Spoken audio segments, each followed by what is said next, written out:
जो पहले साल में जब सर्जरी शुरू हुई थी तो सिर्फ 70-75% लोग बचते थे। आज के दिन में वो 40 सालों में 99.8% लोग बिल्कुल ठीक हो जाते हैं बाईपास सर्जरी से। तो इस जर्नी में हमें बड़ी खुशी हुई है कि कहां से कहां तक हम इसकी सेफ्टी बढ़ा सकें।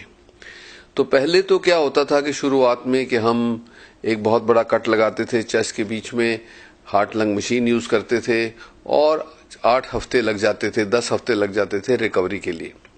आज के दिन में हम जो बीटिंग हार्ट सर्जरी करते हैं, जो पोर्ट एक्सेस सर्जरी करते हैं जिसको छोटे से होल से मैं करता हूं, या और रोबोट से जो करते हैं, उसमें लोग 2-3 दिन में रिकवरी करके 10 दिन में अपने काम पे वापस जा सकते हैं।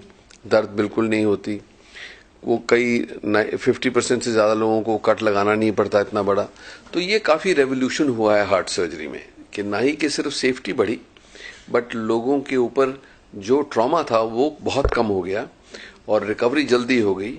और उसकी फॉर्चुनेटली हम कॉस्ट भी कुछ कंटेन कर सके हैं कि ऑल्दो इन्फ्लेशन से काफी कॉस्ट बढ़ी है हर इनपुट्स की, हम फिर भी हार्ट सर्जरी को मोस्टली 2 लाख से कम रुपए में कर लेते हैं। और इसलिए पर एक बात बहुत जरूरी मैं कहना चाहूंगा कि जितनी भी हम सर्जरी कर सकते हैं, जितनी भी अच्छी तरह से कर सकते हैं, जितनी भी सस्ती कर सकते हैं, फिर भी द बेस्ट चीज ये है कि अपने आप को हार्ट डिजीज से बचाना। और वो कितनी जरूरी है क्योंकि हिंदुस्तान में इतनी हार्ट की बीमारी है, डायबिटीज इतनी है कि अगर जो हम इसको ऐसे ही चलने देंगे तो सारी दुनिया में इतना पैसा नहीं है कि हिंदुस्तान के लोगों की ट्रीटमेंट हो सके जिनको हार्ट डिजीज होगी। इसीलिए इसके 5 गुर हैं बहुत सिंपल कि अपने आप को कैसे स्वस्थ रखना है और हार्ट डिजीज से कैसे बचाना है। तो 3 प्रिंसिपल जो हैं वो तो सिंपल हैं, जैसे एक्सरसाइज करनी है रोज 40 मिनट, अगर जो एक ब्रिस्क वॉक ही कर ले तो वो भी अपने सारे कार्डियोवैस्कुलर सिस्टम और बॉडी को हेल्थी रखेगा। डाइट ऐसी खानी है कि अपना वेट जो है वो विद इन दी जो आइडियल बॉडी वेट है जिसके चार्ट्स अवेलेबल हैं उतना होना चाहिए। कि कैसे अपनी स्ट्रेस को हर 24 घंटे उसको न्यूट्रलाइज करना चाहिए, जो योगा या मेडिटेशन के द्वारा ये किया जा सकता है। 10-15 मिनट में ही ये स्ट्रेस को ब्रेक किया जा सकता है। तो वो तो सिंपल रूल्स हैं हेल्थी रहने के लिए।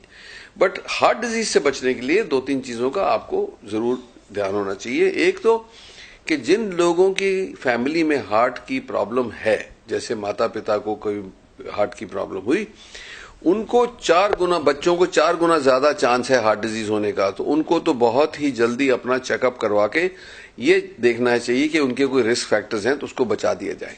क्या ये हार्ट डिजीज भी अब हेरिडिटी में आ गई है? हाँ, हेरिडिटी में क्या है कि इसकी जो प्रोपेंसिटी बढ़ जाती है। जैसे डायबिटीज में अगर जो आपके पेरेंट्स को डायबिटीज है, दोनों को डायबिटीज है, तो 80% चांस है आपको भी होगी। तो यही मैं कहना चाहता हूं। और जिनको डायबिटीज होगी उनको हार्ट डिजीज होने का चांस बहुत ज्यादा है। और सबसे खतरनाक बात यह है कि जिनको डायबिटीज है उनको चेस्ट पेन नहीं होती, उनको वार्निंग नहीं मिलती, सीधा ही हार्ट अटैक हो जाता है। तो इसलिए हम चाहते हैं कि उनका रेगुलर चेकअप रहे, जिससे हम उनके जो रिस्क फैक्टर्स हैं उनको आइडेंटिफाई कर लें और उनको रिवर्स किया जाए। जैसे कोलेस्ट्रॉल है, हाई ब्लड शुगर है, हाई ब्लड प्रेशर है, ये चीजों को हम रिवर्स कर सकते हैं। और जो सबसे भयंकर चीज है वो स्मोकिंग है। अगर जो टोबैको का आप यूज करेंगे तो हार्ट डिजीज ही नहीं, कैंसर का चांस भी बढ़ जाएगा और डिजीज का भी चांस बढ़ जाएगा। तो इसीलिए मेरा तो ये मैसेज है कि ना ही कि एक तरफ से हम अपनी जो स्किल्स हैं हार्ट सर्जरी की उसको बढ़ाते ही जा रहे हैं। जैसे आज के दिन में जो होल इन द हार्ट है वो तो मैं 2 इंच की इंसिजन से ठीक कर देता हूं, वेल्व्स 2 इंच की इंसिजन से ठीक कर देते हैं, और बाईपास भी छोटे छोटे होल्स और रोबोट के जरिए कर देते हैं। पर फिर भी मेरा मैसेज यही है कि prevention is better. Thank you.